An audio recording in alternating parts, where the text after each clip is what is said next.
Pessoal, boa noite, tudo bem?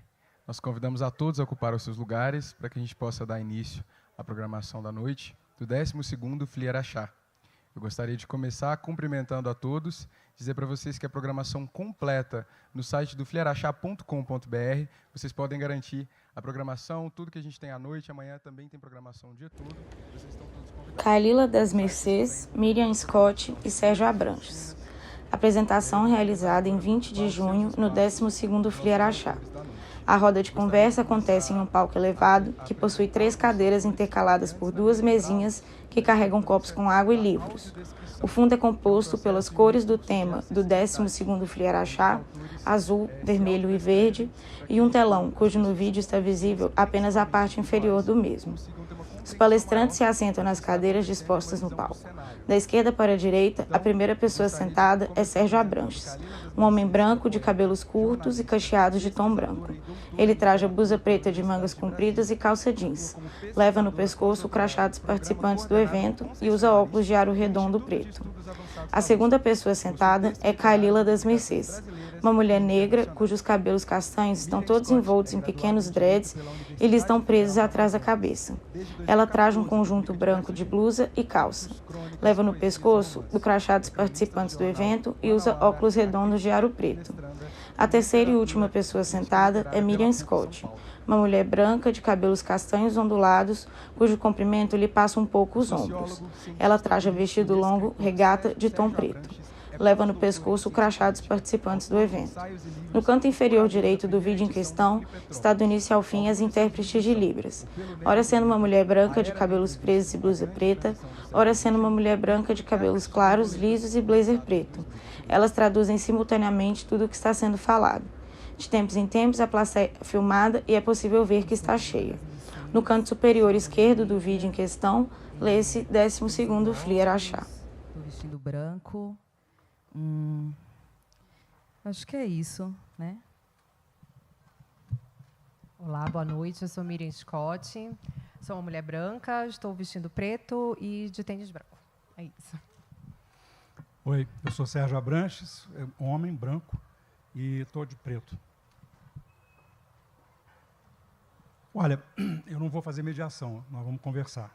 Mas eu não podia deixar de começar dando as boas-vindas para a Kalila e Miriam. São 2 escritoras que eu prezo muito pela literatura e como pessoas. E é um prazer enorme conversar com vocês. E vamos começar falando de literatura, que é o tema geral de nós escritores, né? E depois a gente caminha pelas nossas inquietações e escritos. Então vamos.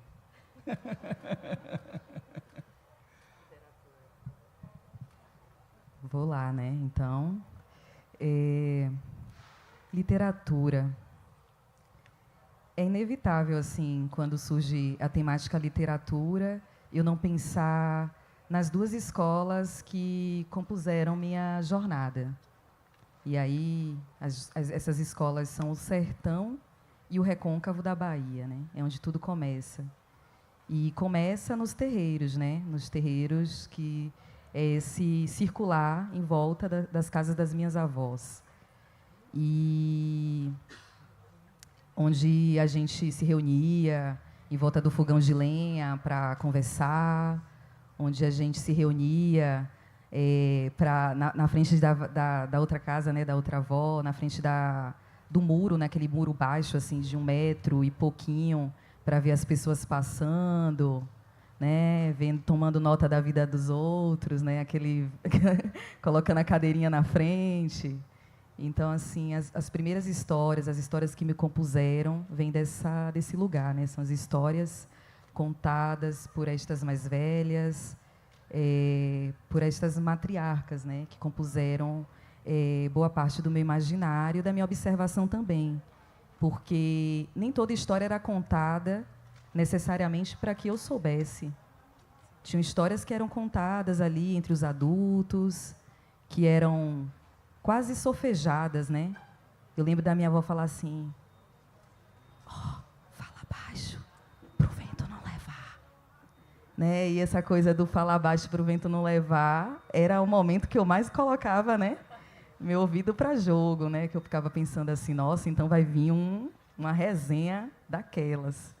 Então, acho que falar de literatura me transporta, né? Me leva para esse passado recente, que são essas casas, e que depois vai ganhando contornos, né? Vai ganhando um pouco mais de substância, né? Ou de substância, ou de substâncias, né? Desse compilado que me forma, né? Também dentro do espaço dito tradicional. Então, é isso para começar a falar de literatura. É isso.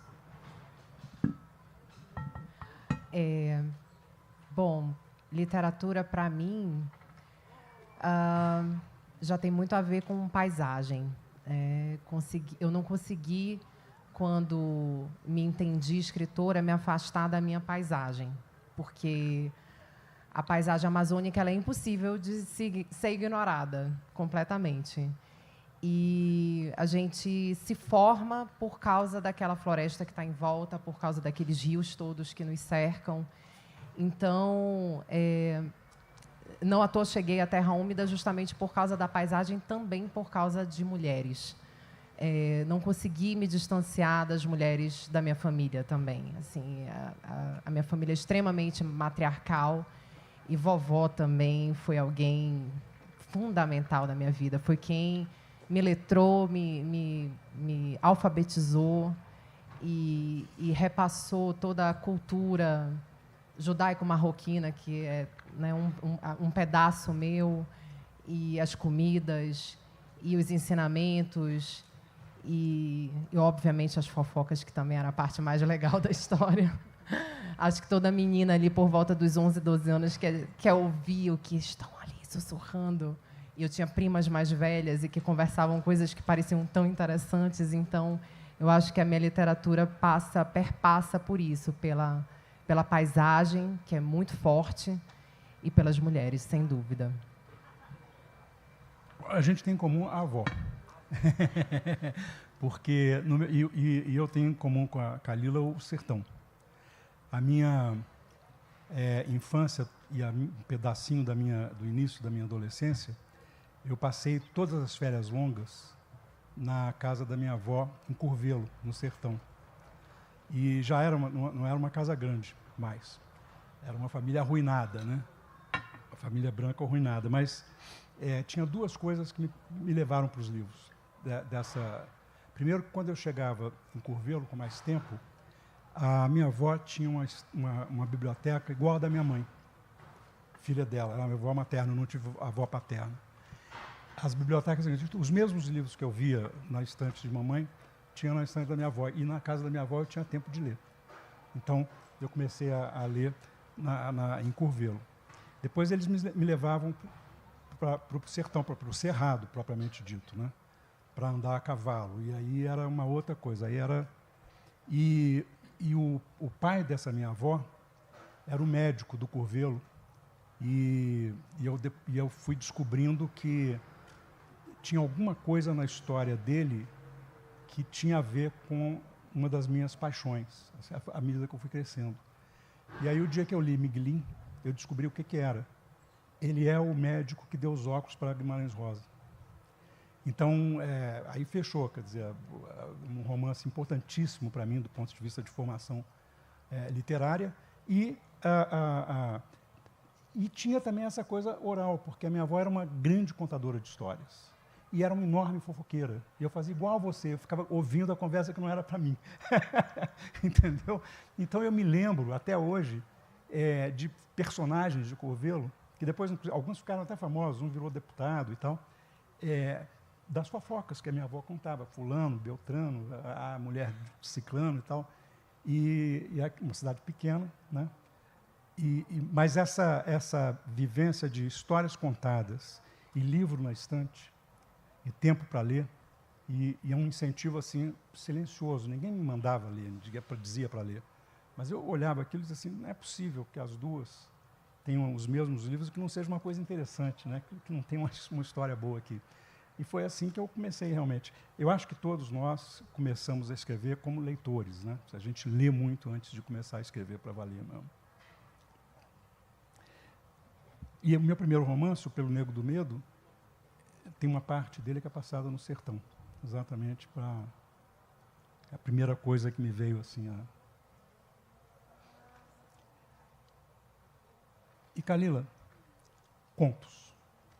Porque você tem um conto, uma forma de contar o conto muito inovadora, muito legal.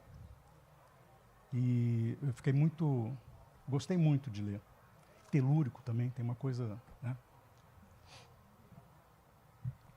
Pois é, você falando aí das fofocas, da avó, eu pensando que eu tive, né, eu acho que é a sorte de ter 3 avós, né? Eu tive uma avó paterna, que nos deixou, eu era muito criança, mas minha avó era uma figuraça. Além de saber de tudo que acontecia na rua, ela ainda, né, gostava de saber dos nossos sonhos. Então, a minha avó minha filha não sonhou com nenhum bicho, não. Né? Minha avó gostava de jogar.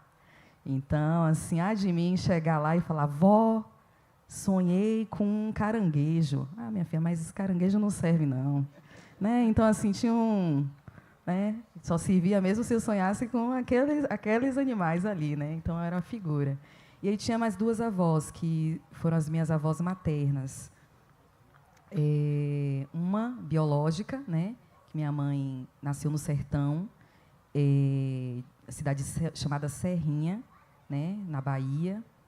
E a outra avó, que é vó Zélia, né? Que foi uma mulher que criou minha mãe, né? Que fez essa dupla maternidade, esse duo, né? Com minha outra avó, Miquelina. E a avó Zélia, que ainda está, né, aí super ativa, é a avó que tinha um quintal maravilhoso, um quintal cheio de plantas, um quintal cheio de animais. Ela sempre foi uma mulher muito curiosa e aventureira, né? Então, assim, minha avó só para vocês entenderem o nível, além de todas as roças, né, de todas as coisas que ela fez, assim, ela teve um dado momento que ela inventou de criar umas emas no quintal. Então, nesse nível, assim, né, colocar uma ema no galinheiro. Então, assim, né, não tinha como não ser escritora, né, com a avó que coloca uma ema no galinheiro, né? E tinha também além dessas plantas todas que né, faziam parte, né, desse quintal, eram plantas que essa minha avó ela utilizava também para ganhar um dinheirinho, né? Então era uma labuta mesmo, assim, uma labuta imensa, né? Então tem um pouco desse movimento. Eu acho que eu estou escutando minha voz com retorno. Eu acho que melhorou agora. Então, a terra, né, ela compõe a minha narrativa exatamente por ser esse elemento que, durante muito tempo, esteve ali, né? Muito, muito, muito fácil. Eu não tive, assim, Sérgio, livros nas estantes das minhas avós, né? Não tive essa oportunidade, né? Era mesmo conversa, história, causo. Tinha também uns negócios de uns almanaques, né? Que eram uns livros que ficavam ali também. Não era muito interessante, não. Eu gostava era da resenha, de ouvir minha avó falando baixinho, dando dicas de quem era quem. Sabe, a menina de fulano de tal? Aí o povo, a mais velha... fulaninha? Não, a outra. Sei. Aquela coisa assim, um pouco intimista e que ia contando todas as coisas, né? E a terra, minha avó, todas elas têm em comum esse diálogo, né, com esse plantar, né? Com essas mãos que fazem nascer vida, né? Então, todas as minhas avós eram mulheres de mãos que produzia muita coisa, né? Que alimentava muitas bocas, que faziam movimentar a vida de muita gente sem que sequer elas entendessem até desse imenso que elas fizeram, né?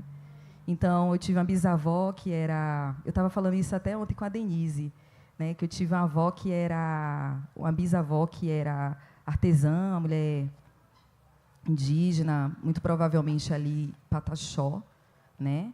Depois a minha avó, que é uma mulher que ela é uma mulher a outra bisa, que é uma mulher que é parteira, né? Então tem essas mãos, né, de trazer vida mesmo, ajudar muitas vidas chegarem naquele período.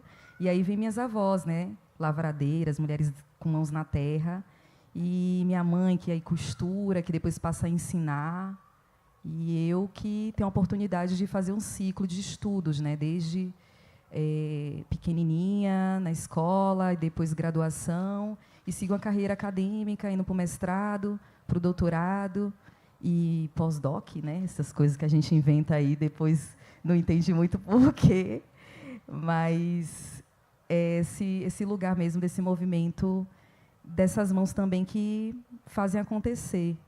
Então, acho que essa literatura da terra, eu acho que não seria diferente, né? Eu sou uma mulher da terra, sou uma mulher interiorana.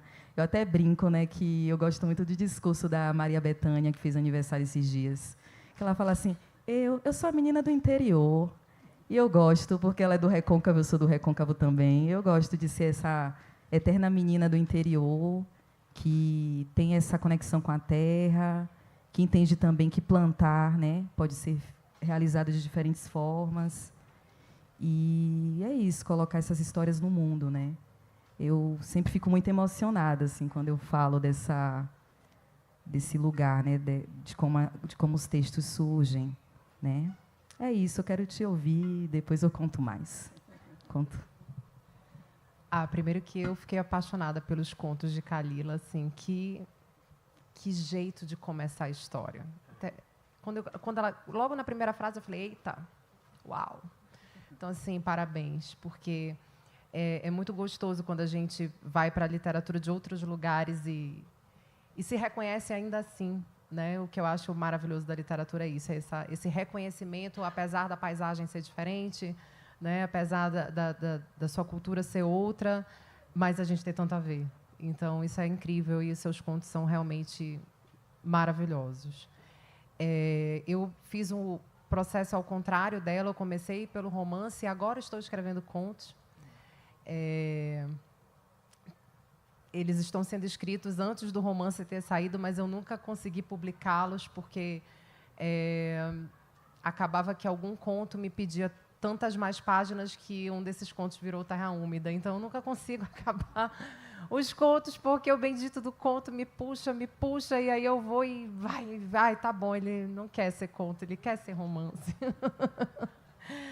E eu não consegui, em tantas oficinas que eu fiz, e quando o professor pedia, né, para começar a escrever, e eu achava que eu tinha que ir muito longe para escrever, e eu só consegui, de fato, escrever quando eu me voltei para perto.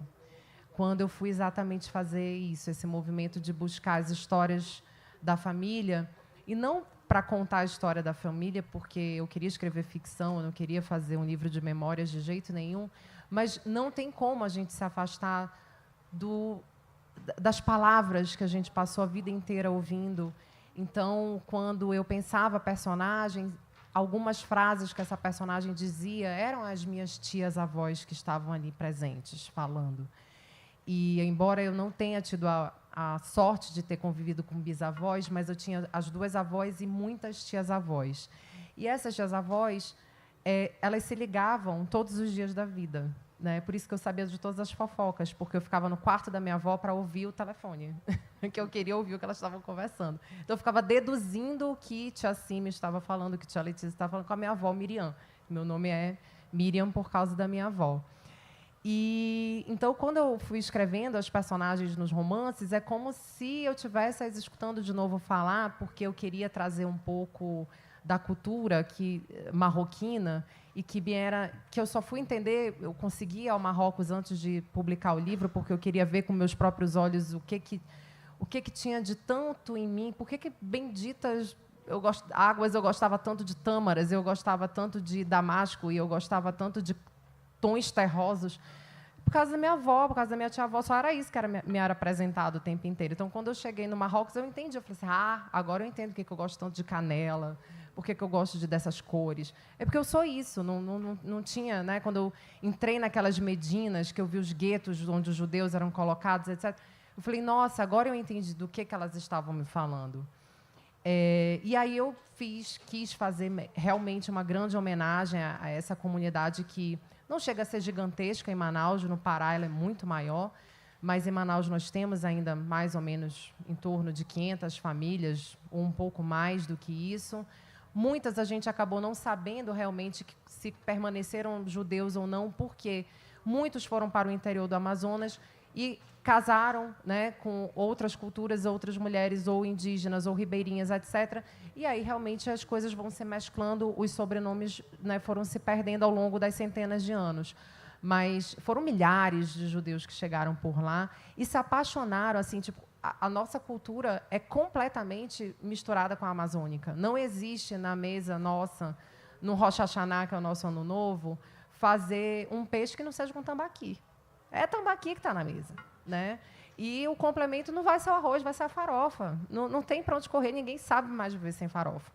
E quando a gente precisa, na Páscoa, fazer o pão ázimo, a gente nem sempre come só a matzá, a gente come tapioca, né? Então, assim, essa mescla de cultura, ela foi tão importante que eu tinha que contar essa história. Assim, eu tinha muita vontade de contar essa história, o quanto nós fomos muito bem recebidos na Amazônia, e a Amazônia virou realmente a nossa terra prometida, né? Os judeus que escolheram ir para lá foram muito felizes e são muito felizes e nunca quiseram voltar. Não tem nenhum de lá que voltou, eu quero voltar para Tanger. Não teve. Eles quiseram ficar e fincar, né, como seu novo lar. E então é isso. A minha história, as minhas histórias passeiam muito por esses ambientes do interior do Amazonas, dessa floresta, desses rios, dessa culinária que mistura tudo, né? Tem berinjela e tem farofa, tem tâmara e tem graviola e tem cupuaçu, muito doce de cupuaçu. Então é isso. Acho que a minha literatura ficou por aí. Eu achei particularmente interessante o jeito que você conta a história, porque ela tem muito a ver também com esse encantamento com a Amazônia, né? E eu saio de um outro tipo, o cerrado, que é riquíssimo, mas as pessoas chamam de mato, né? Eles acham que, inclusive, estão destruindo porque acham que não vale nada. Ao contrário, é muito valioso, mas as pessoas não têm muita noção. E o encantamento da Amazônia com a sua exuberância, etc., né? E é legal ver uma pessoa da Amazônia mostrando esse fascínio pela Amazônia, né? E que é um pouco ancestral no seu caso, né? E ancestral de fora, vem dos sefarditas, né?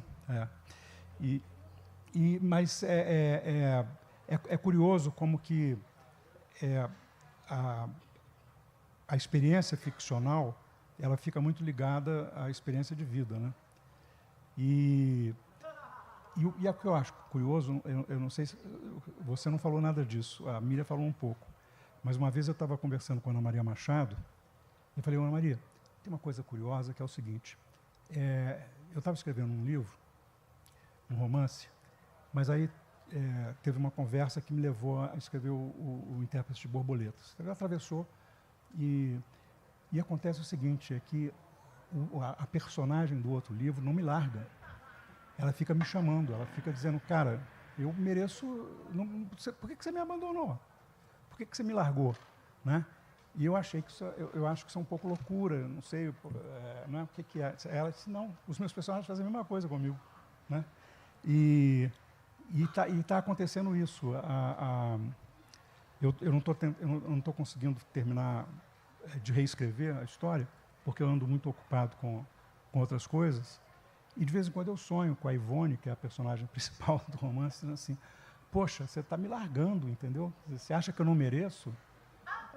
Caramba, não é possível, né? Me larga, me deixa.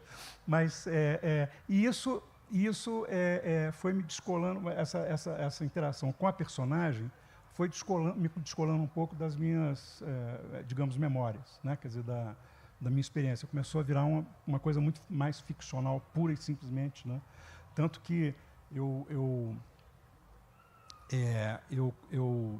coloquei esse romance num lugar onde eu nunca morei, no Rio de Janeiro, mas onde eu nunca morei, que é na Avenida Atlântica, que é um outro universo no Rio de Janeiro, né? Quer dizer, um bairro que foi sendo ocupado por pessoas aposentadas, foram empobrecendo também o bairro, mas permaneceu uma faixa litorânea, né, em frente ao mar.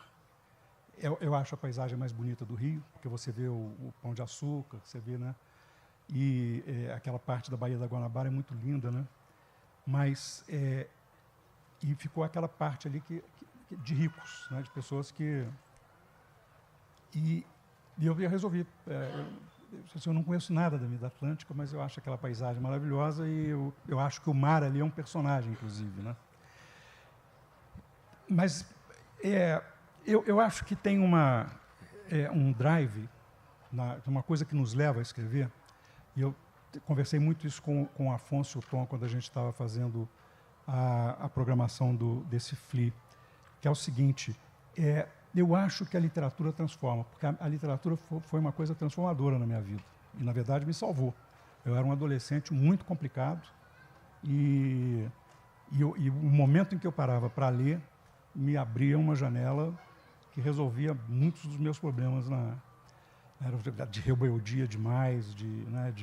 Eu fui expulso de todos os colégios onde eu estudei, para você ter uma ideia. Todos. Entendeu? Até no penúltimo ano do colegial, eu fui expulso. Aí já por razões políticas, mas nas outras vezes todas por insubordinação, por não saber me acomodar nos lugares e tal. E a literatura me acalmava. A literatura estava vendo Nogueira falando, ela me equilibrava, entendeu? Ela me dava o outro lado que me faltava, ela me completava. E eu acho que por isso é que eu sou um leitor compulsivo e achei que valia a pena entrar na aventura de escrever. Mas eu tenho essa convicção de que a literatura e se ela é transformadora para mim, eu acho que ela é transformadora para os outros. Então, isso nos dá um sentido também de responsabilidade com o que a gente escreve, né? Totalmente. Quando eu comecei a escrever contos, na verdade, eu começo escrevendo poesia, né? Eu faço esse movimento de escrever poesia, ousadíssimo, né? Tipo assim, escrevendo poesia. E eu me dou conta que tinha coisa para ser contada, né? Como a Miriam até falou, né? Dessa necessidade de histórias que não devem ser perdidas, né? Histórias que devem ser partilhadas com as outras pessoas, né? Para que aquilo ali não morra, né? Eu acho que isso é muito importante, assim, refletir. E essas palavras, né? Essas palavras que são ditas em alguns lugares, né?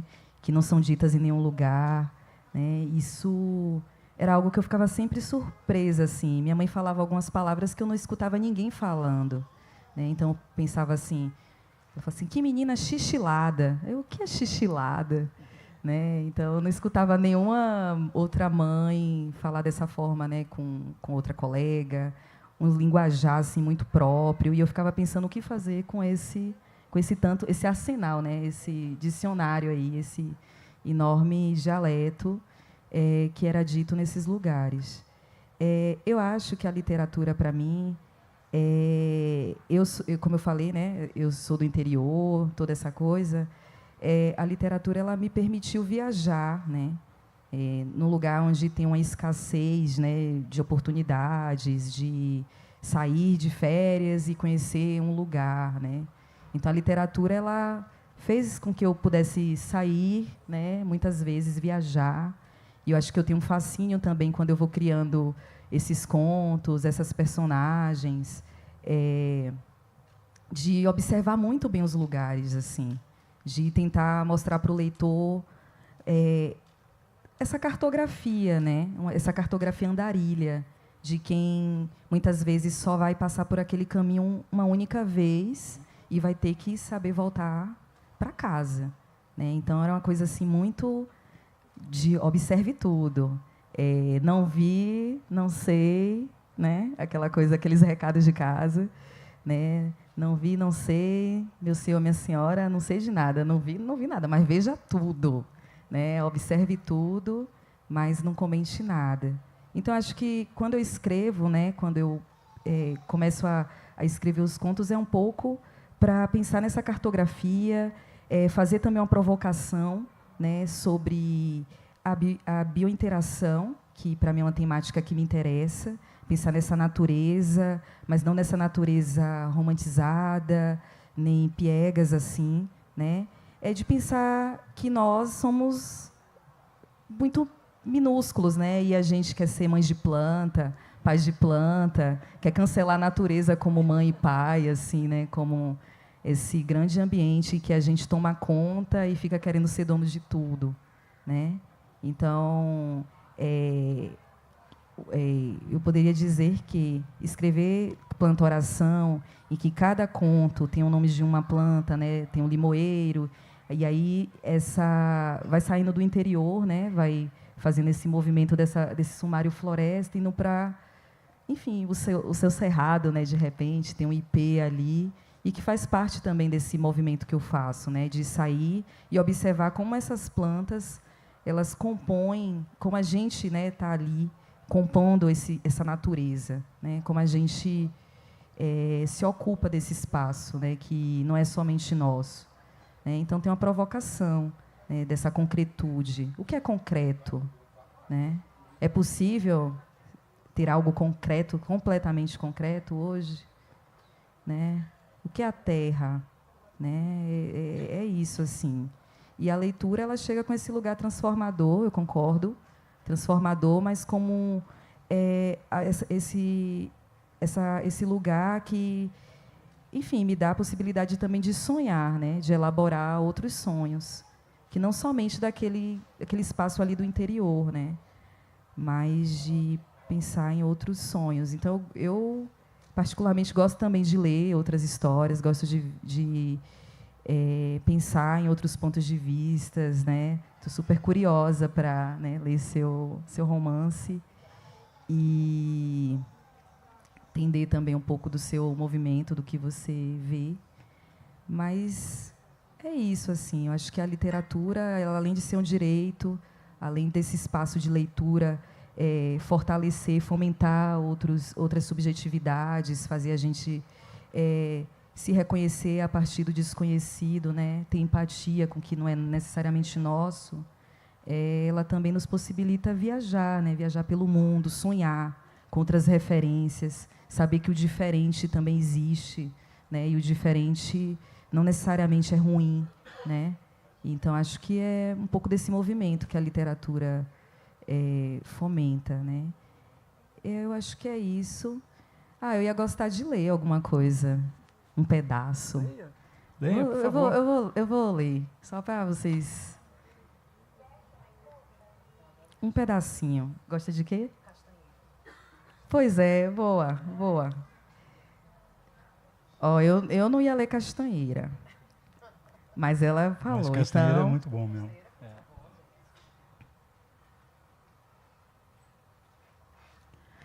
Castanheira começa assim. Deus me livre de fofoca. Será que o horário eu já posso ler um negócio assim, gente? Pode. Censura? Tem censura? Não, pode. Olha lá, hein? Deus me livre de fofoca. Mas era do basculante que Teresa via tudo. Sabia que Fabrícia se ajeitava com Pedro embaixo dos pés de castanha do Maranhão todos os dias. Gente, será que não tem censura? Eu vou deixar quieto, que é para vocês depois comprarem esse livro e lerem, porque eu acho que é melhor parar por aqui. Aí, tá vendo? Olha lá, hein? E eles se pegavam ali, embaixo das árvores, sem cerimônia. em pé mesmo. Eu vou parar, de verdade.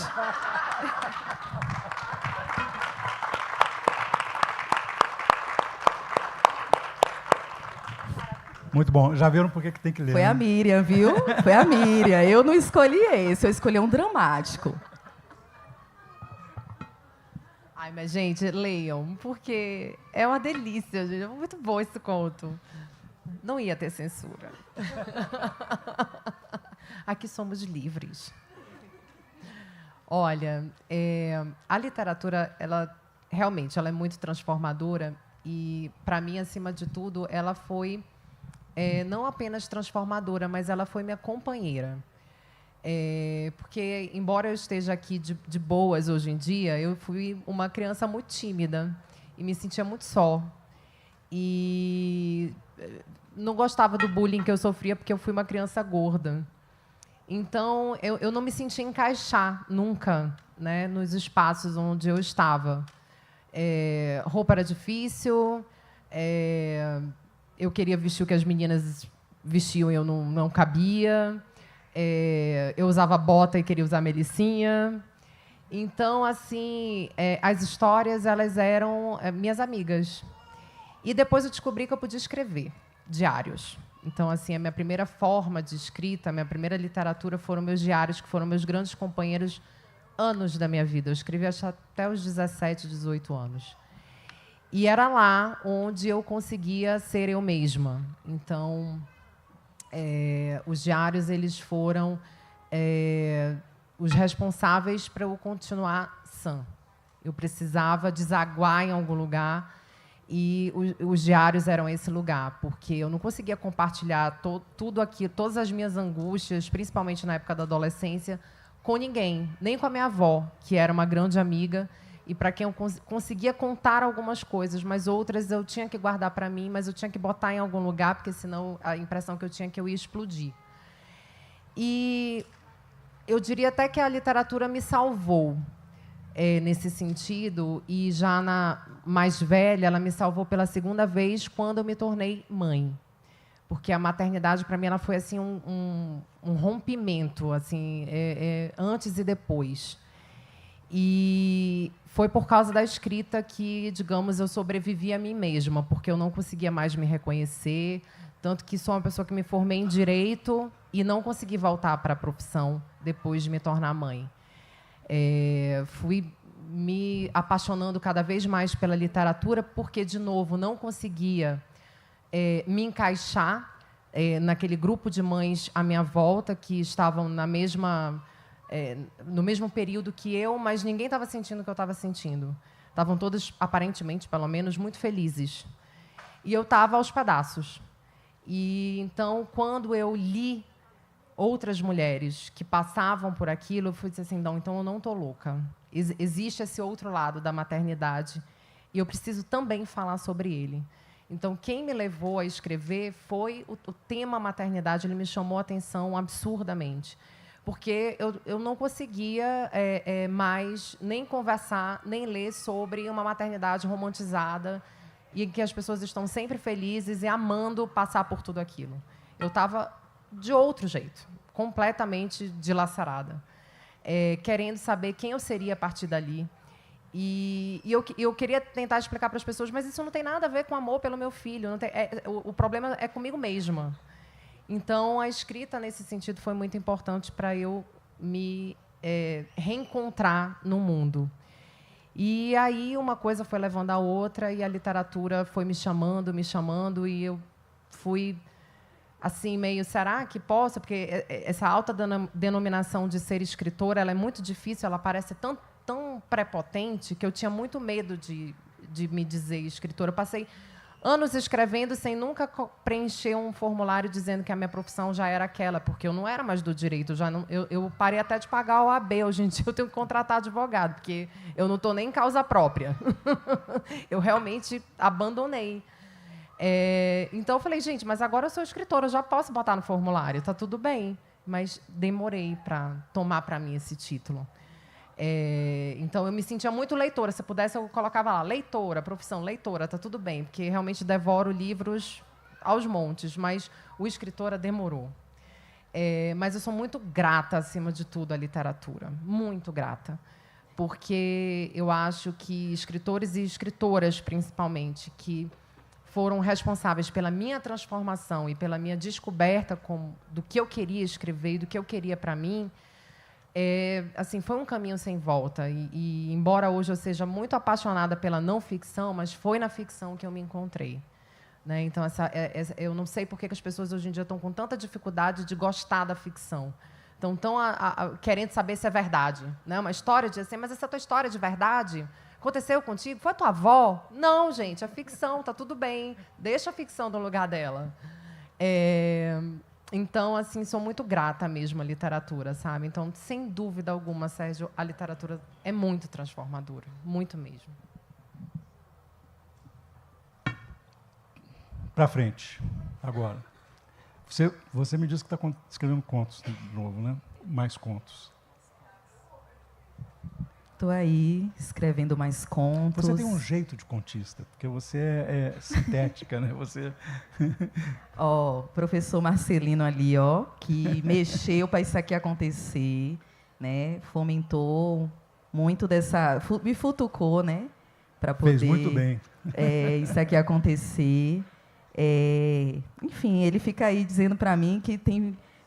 Como é? Fôlego de romancista, eu escutei hoje. Aí você vem com essa, aí eu fico aqui, eita, e agora? Mas são duas coisas diferentes. Ela tem o fôlego porque você tem paciência, você vai, tal, você consegue, né? Não é? E romancista apressado não dá certo. Bora ver o que é que vai sair, né? Mas eu estou escrevendo, estou em exercício de escrita, né? Eu acho que é algo que eu não tem mais jeito, né? A gente está sempre fazendo esse movimento. Não sei o que vai vir primeiro, que me propuseram também outras coisas que vocês logo vão ficar sabendo. Estou nas redes sociais aí, né? Então, quem puder fortalecer, né? Fazer igual o professor Nogueira ontem, eu gostei. @dasmercês. O truque do Nogueira é exatamente. Gostei, aprendi. E é isso, né? Mas estou nesse movimento. E estou na academia, né? Então, estou findando aí um processo na USP, junto com a Conceição Evaristo, grande mestra, que vai estar aqui conosco logo menos, né? Que eu tive a honra de ser supervisionada, estou sendo, né? De alguma maneira, nesse pós-doutorado. E com quem eu aprendo muito, muito, muito. Então, a gente tem uma jornada todos nós. Né? Todos nós. Então, acho que estou nesse momento, nesses movimentos, né? Agora em São Paulo, né? Ponte Aérea, Bahia, São Paulo. Brasília ficou, né? Fiquei lembrando da música do Alceu Valença, né? Dizendo para Brasília que eu vou morrer de saudade, né? Mas tá tudo direito, né? Foi bom sair de Brasília, assim, também com a cidade, pelo menos respirando, né? Porque eu estive num momento muito tenso de morar lá. Então, acho que se eu escrevesse IPs, que está nesse livro, talvez eu escrevesse um pouquinho diferente. Sei. Né? Acho que os IPs estão diferentes. Nós dois saímos de Brasília em momentos tensos e a mim não deixou saudade, não. Apesar de toda a família estar lá, não me deixou, não. E você, Miriam? Também estou na escrita dos tais contos, né? Bora ver se agora sai, se nenhum vai me puxar para querer virar romance de novo, nunca se sabe. Eu também sou uma pessoa que escuta as personagens, se elas me chamarem, eu vou. Né? E elas perturbam mesmo, não acontece só com você, acho que acontece com todo mundo.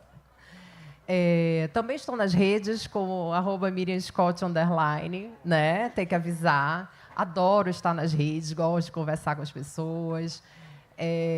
A timidez ficou um pouco para trás, ainda bem.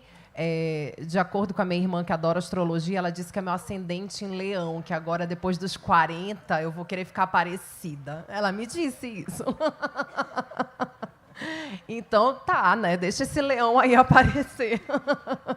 Então, se quiserem me encontrar, estou lá nas redes e quero esse livro de contos até ano que vem.